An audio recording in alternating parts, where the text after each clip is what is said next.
Muga TV அன்பர்களுக்கு என்னுடைய நெஞ்சார்ந்த வணக்கங்கள்.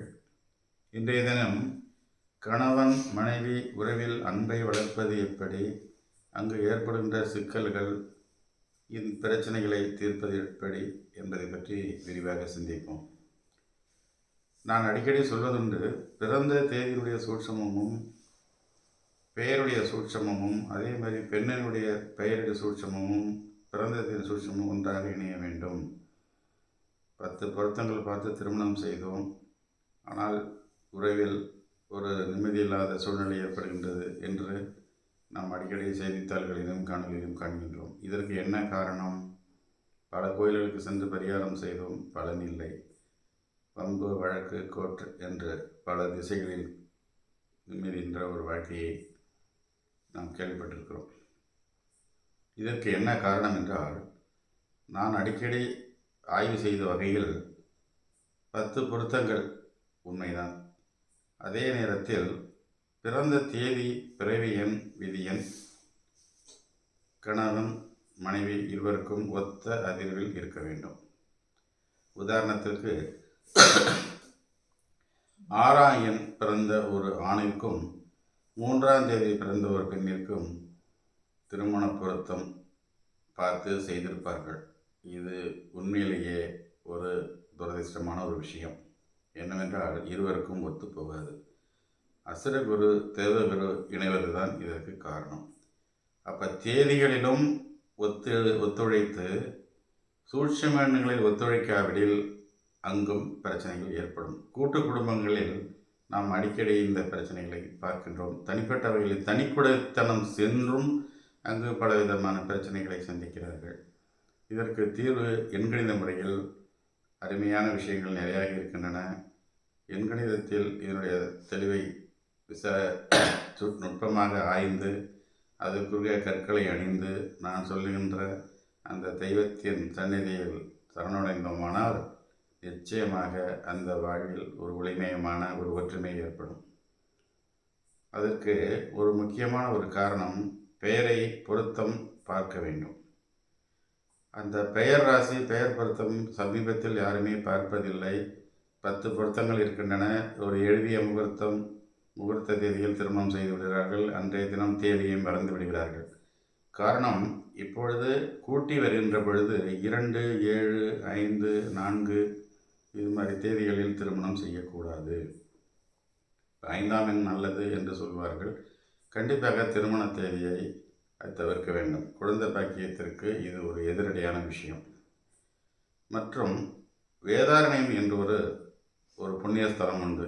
இந்த வேதாரண்யத்தில் வேதேஸ்வரர், யாழை பழித்த மொழியால் மற்றும் வீணையில்லாத சரஸ்வதி இது மாதிரி ஒரு புண்ணியமான ஸ்தலத்தில் சென்று அவர்கள் நான் சொல்லுகின்ற தினத்தில் பரிகாரம் செய்தார்கள். சற்று அர்ச்சனை செய்தாலே போதும், வேறு ஒன்று அதிகமாக செலவு செய்ய வேண்டியது.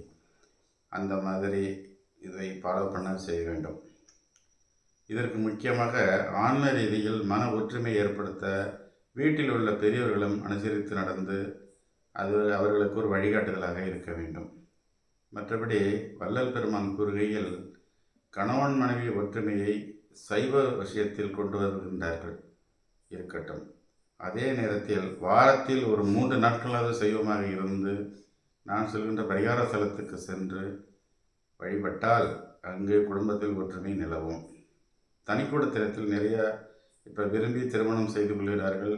6 மாதம் 1 வருடத்தில் மனமுறிவு ஏற்படுகின்றது. இதற்கு காரணம், அங்கு ஒரு ஈகோ ஏற்படுகின்றது. நான் நீ என்ற பிரச்சனைகள் அங்கே தலை தூக்குகின்றன.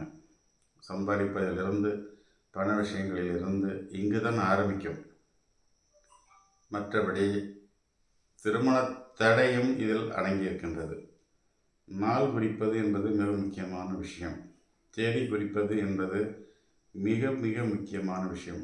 6, 3 தேதிகளில் கணவன் மனைவியை இணைக்கக்கூடவே கூடாது. சரி, இணைத்து விட்டோம், சேர்ந்திருக்கிறோம், என்ன பண்ணுவது என்ற ஒரு சந்தேகங்கள் இருக்கும். அதற்கும் விடை ஒன்று.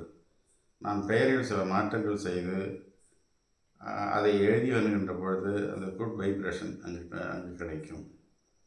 மற்றபடி திருமேஞ்சூர் சென்று அங்குள்ள தலத்தையும் சௌந்தர்ய நகரி என்ற நூலையும் படித்தோமானால் அங்கும் மன ஒற்றுமை ஏற்பட்டு குடும்பங்கள் பெருகும்.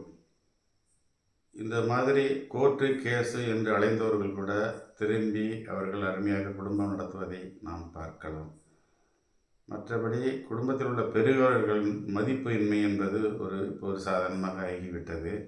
அவங்களுடைய ஆன்மாவும் குழந்தைகளுடைய, அதாவது இந்த திருமண தம்பதிகளுடைய ஆன்மாவும் ஒன்றிணைவது என்பதே கிடையாது. அடிக்கடி செய்தித்தாள்களில் பார்க்கிறோம், மாமியாரால் பிரச்சனை, மாமனாரால் பிரச்சனை, குழந்தைனால் பிரச்சனை என்று நிறைய செய்தித்தாள்களில் காணொலியில் நாம் காண்கின்றோம். இதற்கு காரணம், அந்த திருமண தேதியை நீங்கள் சரிவர செலெக்ஷன் செய்துவிட்டால் குடும்ப வாழ்க்கை நிம்மதியாக செல்லும்.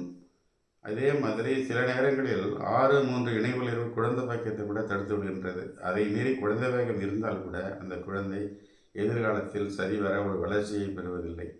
படிப்பிலிருந்து, ஆரோக்கியத்திலிருந்து குழப்பங்கள், படித்து முடித்து பெரியவனாகியும் அவனுடைய வாழ்க்கையில் ஒரு திருப்திகரமான அங்கு சேர்க்கையின் விஷயங்களால் நிறைய தவறுதல்கள் ஏற்பட்டு இது மாதிரி ஒரு கஷ்டங்களை அனுபவிக்கின்றார்கள். இதற்கெல்லாம் தீர்வு, தேதிகளை சரிவர அமைத்து கொள்ளுங்கள். சூட்சமயன், அதிசூட்சமயன் என்று 2 வகையான கணக்குகள் உண்டு. இதில் இணைத்தோமானால் தவறுதலாக செல்லப்பட்ட திருமணம் கூட அதை நாம் சரி செய்து விடலாம். வேதாரணம் என்ற ஒரு புண்ணிய ஸ்தலத்தில் இதற்கு நிறைய தீர்வுகள் இருக்கின்றன.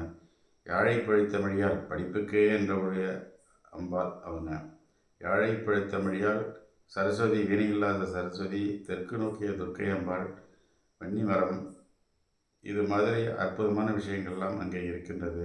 அங்கே கோயிலின் உள்ளே கூட ஒரு பெருமகனான யோகி ஒருத்தர் உள்ளே தவம் செய்து கொண்டிருக்கின்றார். விஸ்வாமித்திரர் அங்கு தவம் இயற்றி இருக்கின்றார். திருமண தடையில் நீக்குவதற்காகவும் குடும்பத்தில் ஒற்றுமை ஏற்படுத்துவதும் சிவபெருமான் பார்வதி திருமண குலத்தை அங்கே காட்சியளிக்கின்றார். அகஸ்தியருக்காக அளித்தார். அது இப்பொழுது இந்த யுகத்தில் நாம் அதை சரிவர பயன்படுத்துவது இல்லை. ஏதோ ஏனோதானே என்று போகிறோம், அர்ச்சனை செய்கிறோம், வருகிறோம், ஆனால் பலன் இல்லையே என்று சொல்லுவார்கள். அது மாதிரி செய்து கொண்டு நான் சொல்லுகின்ற கற்களை அணிந்து கொண்டு மேற்கொண்டு சொல்லுகின்ற தினத்தில் மறுபடியும் ஒரு மாதத்துக்கு ஒரு முறை அந்த தலத்துக்கு செல்வோமானால் அங்கு ஒற்றுமை பலப்படும். பெரும்பாலான குடும்பங்களில் நிதி நிர்வாகத்தில் தான் பிரச்சனைகள் ஏற்படுகின்றது. ஈகோ பிரச்சனை ஏற்படுகின்றது. நான் நீ என்ற வரவு செலவுகள் பிரச்சனைகள் நிறையாக ஏற்படுகின்றது. இதை நீக்குவதற்கு எண்கணிதத்தில் மிக முக்கியமான பிரச்சனைகள் தீர்ப்பதற்கான, சந்தேகங்களை தீர்ப்பதற்கான தீர்வுகள் இதில் நாம் கிடைக்கப்பெறலாம்.